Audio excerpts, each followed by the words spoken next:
জঙ্গি যোগের সন্দেহে একজনকে গ্রেফতার করেছে বেঙ্গল এসটিএফ। আপনারা জানেন এর আগে কেরল থেকে গ্রেফতার করা হয়েছিল সাদ রাডি ওরফে সাদ শেখকে। অপারেশন প্রঘাতের মধ্যে অসম এসটিএফ গ্রেফতার করেছিল। তাদের জিজ্ঞাসাবাদের পর এই ব্যক্তির খোঁজ পাওয়া যায়, যাকে গ্রেফতার করেছে পুলিশ। ধৃতের নাম বিপ্লব বিশ্বাস বলে জানা যাচ্ছে। কোথা থেকে কিভাবে তার গ্রেফতারি সম্ভব হলো, আবির দত্ত আমাদের প্রতিনিধি আরো বিস্তারিত এই নিয়ে বলতে পারবেন।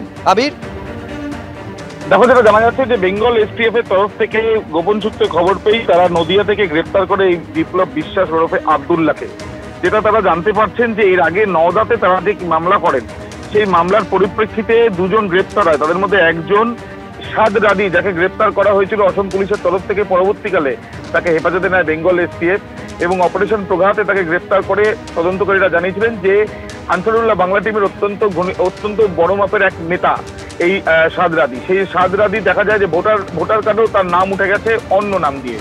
এরপর যেটা জানা যাচ্ছে যে এই যে দুজন ব্যক্তিকে গ্রেফতার করা হয়েছে, তাদের মধ্যে একজন সাদ রাডির আত্মীয় এবং আরেকজন সাদ রাডির সঙ্গে যোগাযোগ রেখে চলতো।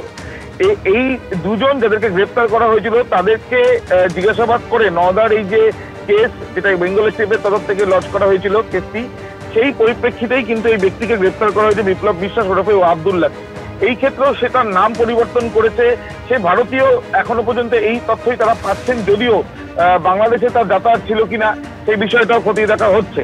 কি উদ্দেশ্যে এই সাদরাদির মতন বাংলাদেশি যে এখানে এসে জঙ্গি কার্যকলাপের সঙ্গে লিপ্ত ছিল, তার সঙ্গে যোগাযোগ রয়েছে, সেই বিষয়টা জানার চেষ্টা চালাবেন তদন্তকারীরা এবং সেই জন্য ইতিমধ্যে 3 দিনের হেফাজতে তাকে নেওয়া হয়েছে, এমনটাই জানা যাচ্ছে। বেশ, আপাতত তোমায় ধন্যবাদ। এই যে যাকে গ্রেফতার করা হয়েছে বিপ্লব বিশ্বাস, এখন কতদিন ধরে সে এই সরাসরি দাবি করা হচ্ছে এবিটি বা আনসারুল্লাহ বাংলা টিমের সঙ্গে তার প্রত্যক্ষ যোগাযোগ রয়েছে জঙ্গি সংগঠনের সঙ্গে। গ্রেফতার করা হয়েছে তাকে। রাজীব চৌধুরী আমাদের প্রতিনিধি আরো বিস্তারিত এই নিয়ে বলতে পারবেন। একেবারে মুর্শিদাবাদ কানেকশন, বারে বারে জঙ্গি যোগের ক্ষেত্রে রাজীব সামনে আসছে। এই ব্যক্তি সম্পর্কে এখনো পর্যন্ত কি কি তথ্য সামনে আসছে, কতদিন ধরে তিনি সেখানে ছিলেন, কোথাকার বাসিন্দা, আদৌ বাংলার নাকি বাংলাদেশের, কি তথ্য পুলিশ পাচ্ছে?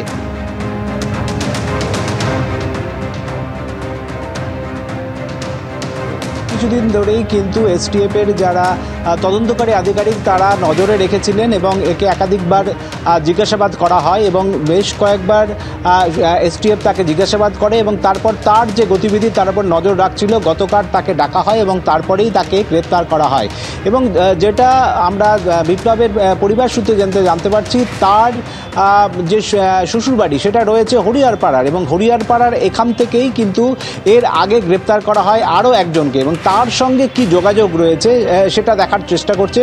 এবং আজকে বহরমপুর আদালতে এসটিএফ এর পক্ষ থেকে 3 জনের যে ভয়েস টেস্টের জন্য তাদের আবেদন করা হয় এবং সেটা আবেদন মঞ্জুর হয় এবং তারা যেটা জানতে চাইছে যে টেলিফোনে একাধিকবার তাদের সঙ্গে যোগাযোগ হয়েছে, সেই যোগাযোগকে একেবারে বিজ্ঞানসম্মত করার জন্য তারা 3 জনের সাজিবুল, মিনারুল এবং আব্বাস, এই 3 জনের ভয়েস টেস্ট করার জন্য আবেদন করেছে এবং ম্যাজিস্ট্রেটের উপস্থিতিতে সেই ভয়েস টেস্ট করা হবে। তার আবেদন কিন্তু আজ মঞ্জুর হয়েছে এবং যে বিপ্লবের সঙ্গে তাদের যে যোগাযোগ, সেই যোগাযোগ ঘনিষ্ঠ বলেই আমরা এসটিএফ সূত্রে জানতে পারছি এবং শুধু বিপ্লব নয়, এর সঙ্গে আরও বেশ কয়েকজন যুক্ত রয়েছেন। তাদের গতিবিধির ওপরেও কিন্তু এসটিএফ নজর রাখছে এবং বিপ্লবকে হেফাজতে নিয়ে তারা আরও কিছু তথ্য সংগ্রহ করতে চায় বলে আমরা এসটিএফ সূত্রে জানতে পারছি।